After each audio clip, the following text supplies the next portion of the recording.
C'est pour voir si la plage, il y a beaucoup de monde. En arrivant ici, Jean-Baptiste Blondin s'en est vite rendu compte. Car quoi qu'il fasse, où qu'il aille, il y a un personnage qui ne le quitte pas d'une semelle. Alors regardez, notre partenaire cubain, Jesus. Un partenaire, c'est comme ça qu'on les appelle ici. Feliz Navidad. Joyeux Noël, meilleurs vœux. Bien, on s'embrasse. Mais Jesus ne semble pas très à l'aise avec les caméras. On t'a mis un micro? Oui, pour qu'on m'entende bien.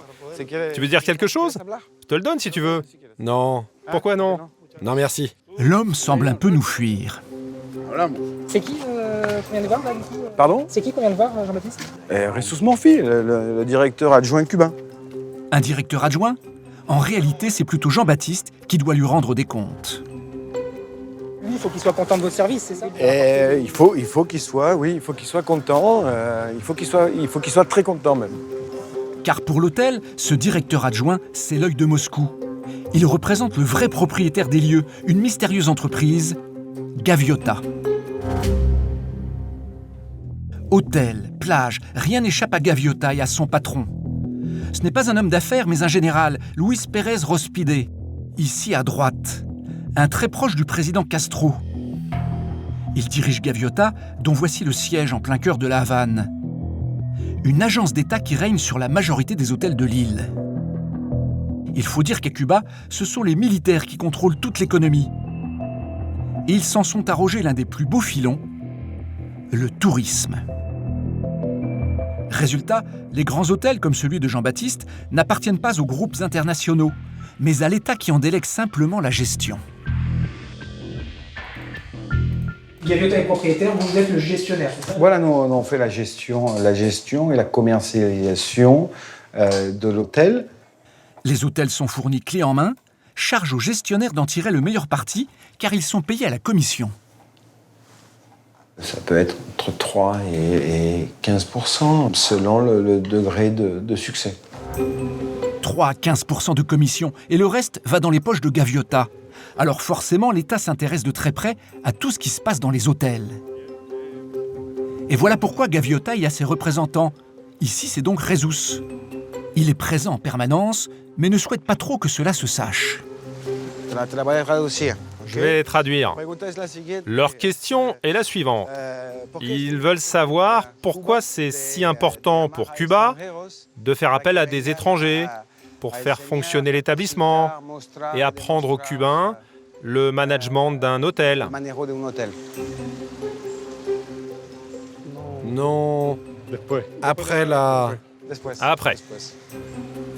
Son silence nous intrigue. Alors nous allons courir après Jesus durant tout notre séjour. Et nous avons enfin fini par décrocher un rendez-vous. Mais lorsque nous nous présentons devant son bureau, personne.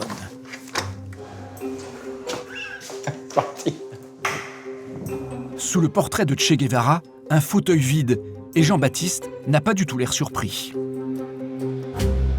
Peut-être qu'il ne veut pas vous parler, vous êtes trop impressionnant, ouais. La véritable raison, nous allons la découvrir un peu plus tard, lors d'un face-à-face inattendu dans le hall de l'hôtel. Moi, ce que je voudrais savoir, c'est... Il a l'autorisation et toutes les accréditations. Il a même été contrôlé par la sécurité.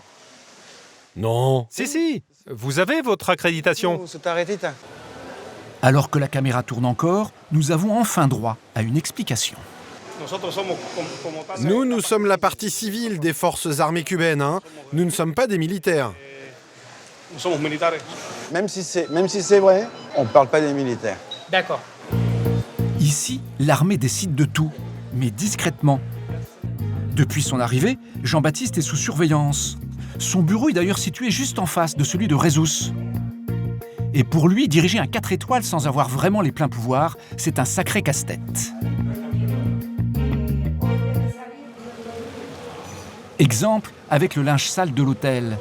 Ce n'est pas Jean-Baptiste qui décide de la façon de le laver. Car son établissement n'a pas de laverie comme dans n'importe quel 4 étoiles ailleurs qu'à Cuba. Ses draps et ses serviettes, les employés vont les envoyer à plusieurs kilomètres d'ici, vers une laverie centrale. C'est en dehors de l'hôtel. En dehors de l'hôtel? Pourquoi? Ah, c'est comme ça. C'est comme ça que ça marche. Et c'est comme ça pour le linge de tous les hôtels des environs, du 4 étoiles aux établissements bas de gamme. Alors forcément, le palace de Jean-Baptiste, dans cette organisation tentaculaire, connaît parfois des petits ratés qui mettent le patron dans de beaux draps. Ce soir-là, dans le hall de l'hôtel, il est alpagué par un client québécois très en colère. Ça, c'est mes serviettes d'aujourd'hui. J'arrive, là, OK? J'ai ça. Tu vois mes couverts d'hier, mon oreiller d'hier? Comment sont moisis, comment sont dégueulasses? J'ai appelé hier à minuit, ils sont venus 3 fois dans la chambre. 3 fois, il y en a plus d'oreiller, on a changé de linge. Vous pouvez me les laisser? Ouais, moi, je peux te donner. Moi, j'en veux d'autres. Je veux une chambre propre, là. Des serviettes et des draps moisis, pleins de taches. Pas vraiment ce qu'on attend d'un 4 étoiles. Ça, c'est Midalis. Midalis, c'est la directrice de front desk. Pendant que vous mangez, ils vont nettoyer votre habitation de A à Z. OK. Alors comment ces draps moisis ont-ils pu atterrir dans cet hôtel de luxe? On est 27 personnes. La faute à la fameuse laverie centrale, où sont expédiées les serviettes de tous les hôtels du secteur. Et comme tous les linges sont mélangés maintenant, ben voilà, on reçoit des vieilleries qui sont pas en bon état, qui ont des trous, etc. À la place de son linge neuf, Jean-Baptiste récupère parfois celui d'un autre hôtel, et plutôt bas de gamme. Ce genre de mésaventure, c'est son lot quotidien. Il est entièrement dépendant de l'agence d'État Gaviota, jusqu'au menu concocté en cuisine. Bonsoir. Dis-moi, tu peux me montrer les langoustes? Montre-moi tous les morceaux, là. Ce soir, c'est langoustes, comme toute l'année d'ailleurs, parce que c'est la spécialité du pays. En revanche, lorsque Jean-Baptiste souhaite varier les plaisirs, c'est une autre histoire.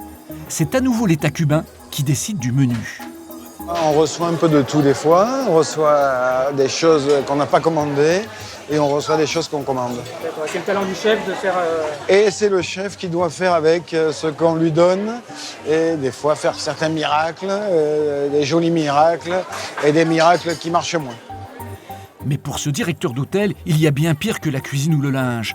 Son cauchemar quotidien, c'est la gestion du personnel.